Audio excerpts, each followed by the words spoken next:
Ah, salve! Sei lá. Imagem do inferno. Nós estamos conversando aqui sobre coisas entre o céu e o inferno, né? As relatividades. Porque às vezes o que acontece? Uma pessoa pensa que morreu e não morreu, e de repente fica entre o céu e a terra tendo visões e coisas que possivelmente não estariam relacionadas com esse mundo, mas que nós estávamos pensando que talvez sejam fixações simbólicas que apareçam nessa hora. O que você acha? Concordo, isso é mítico, né? Desde os povos mais primitivos, inclusive, como é que fala? Aquelas pinturas rupestres, elas indicam pessoas que têm visões do além, ou sonhos EQN, né? Experiência de quase morte. Sim. E aí, como eu respondia para uma pessoa que acha que esteve no céu, primeiro no inferno e depois no céu, que logicamente muitas das coisas que ela viu tem muita relação com pessoas que não gostam dela, com ela mesma, com os problemas da família dela, com a criação dela. De repente a coisa se manifestou assim de forma estratosférica numa parada cardíaca, onde ela tinha consciência do que estava acontecendo com ela. Ela estava ouvindo tudo, cara. Eu acho isso interessante porque existe essa questão do céu e do inferno que, principalmente por aqui na década de 90, muita gente tinha as visões do inferno, né? E tem bem a ver com isso que você falou, as perseguições internas da própria pessoa. E esse estado de meio acordado, meio dormindo pode influenciar também, né? Então, mas essa coisa de como existe o inferno, de como existe o céu, tudo que é dito, ainda que seja dito nas sagradas escrituras, vamos dizer assim, é tudo simbólico, porque o homem não consegue falar de outro mundo a não ser pelos símbolos do próprio mundo. Sim. E aí é interessante porque ela pega um inferno americanizado, né? Sim. É um inferno americanizado. Me lembra muito aquele... como é que é? Pré-tribulacionismo, milenismo, pré-tribulacionismo... Essa visão escatológica. Agora, uma das coisas mais estranhas que me tem assim surgido à mente nesses dias é como se pode ter construído um conceito de um Deus contra a vida que ele mesmo criou, cara. Isso é simples, o que movimenta a máquina é a culpa. Sim, é parasitário isso daí. Agora, não sei se os parasitas dessa vibe, dessa extração da energia do humano têm consciência da doença que eles promovem na pessoa humana. Tem, mas é o símbolo do dinheiro muito maior, né? Não tô falando que não se deva ganhar dinheiro, não, mas assim, a ganância do poder, da figura totêmica que ele se transforma é muito grande, né?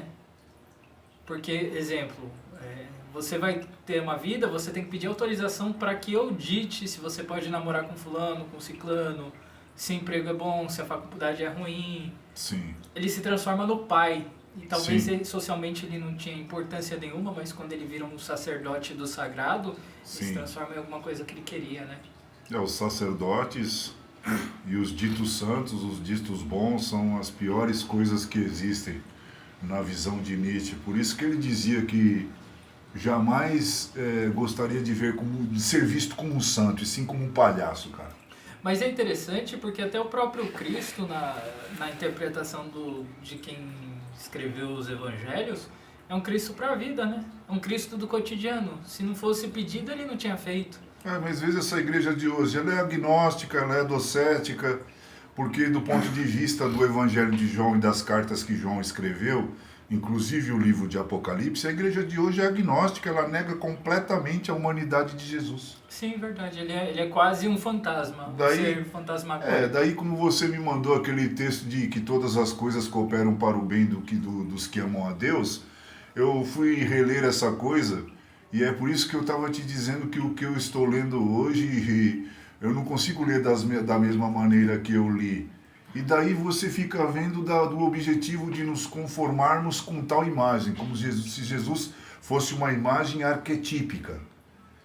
Mas nós não temos essa imagem, nós não traduzimos essa imagem, nós não lemos essa imagem em hipótese alguma na igreja, porque o que importa para essas igrejas é a doutrina, que eu te dizia. Que foge ao dogma. Sim, aí a doutrina, ela está acima de tudo, é um doutrinarismo, uma salvação através da obediência a esses preceitos doutrinários, que no final das contas Jesus se torna um mero aspecto, né, meu? E o que é Mero mais aspecto. interessante isso que você falou, que eu não tinha feito a ponte, é que se transforma no arminianismo, eu me salvo por mim mesmo. É contraditório, porque a isso. igreja é esquizofrênica.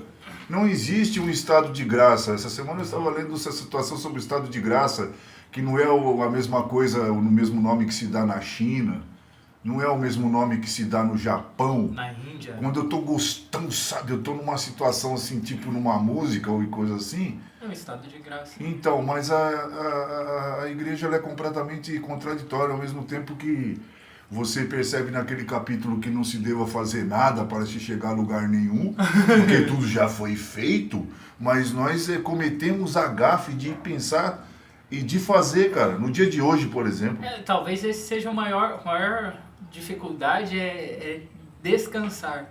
Porque Sim. a igreja é do fazer. Sim, E fazer o que pra quem? então, essa é a vibe, eu tô até gostando dessa palavra vibe, Vai da ver lá. consciência, porque a consciência é uma coisa que está relacionada ao verbo perceber, a percepção. Então eu percebo o meu si, eu percebo o que eu penso, eu percebo o que eu sinto, eu percebo o que eu faço. Se eu faço por quê? Por que eu estou fazendo? Quando você chega nessa pergunta e você fala, ih, caramba, lascou tudo. Sim, porque... Porque você traz luz, consciência para o imediato, né? Sim. E daí o que acontece? Como nós estávamos vendo na palestra daquele cara lá que nós estávamos conversando sobre o doutor sei lá o quê.